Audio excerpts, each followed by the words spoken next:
Are you thinking about the long-term value of your campground? If you've ever compared your operation to a mobile home park, you know they play by different tax and valuation rules. Understanding these differences is crucial for managing taxes now and maximizing value when it's time to sell.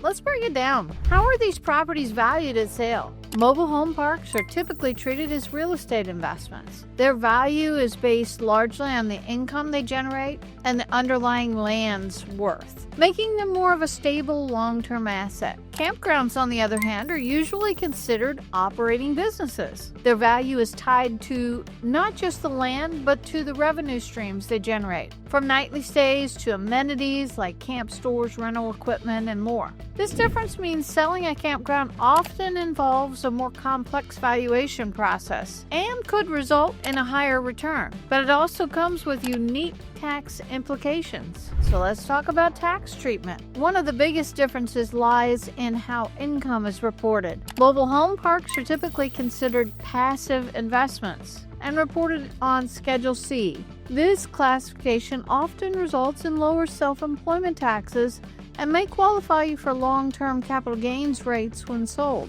Campgrounds, on the other hand, are treated as active businesses, and they report their income on Schedule C. This means the income is subject to self-employment taxes, but it also allows for a broader range of operational expense deductions, like staffing and maintenance and marketing. While many campgrounds and mobile home parks may operate as S-corps or partnerships, which report income on separate business tax forms, the default situation without those structures results in reporting on either Schedule C or E with the owner's personal tax return. This active classification reflects the hands-on nature of running a campground compared to the more passive management style of mobile home parks. This means the income is subject to the self-employment taxes. Lastly, consider financing and tax strategies. Mobile home parks and campgrounds are valued differently by lenders and investors. Mobile home parks are often viewed as real estate investments with the financing tied to the property's stability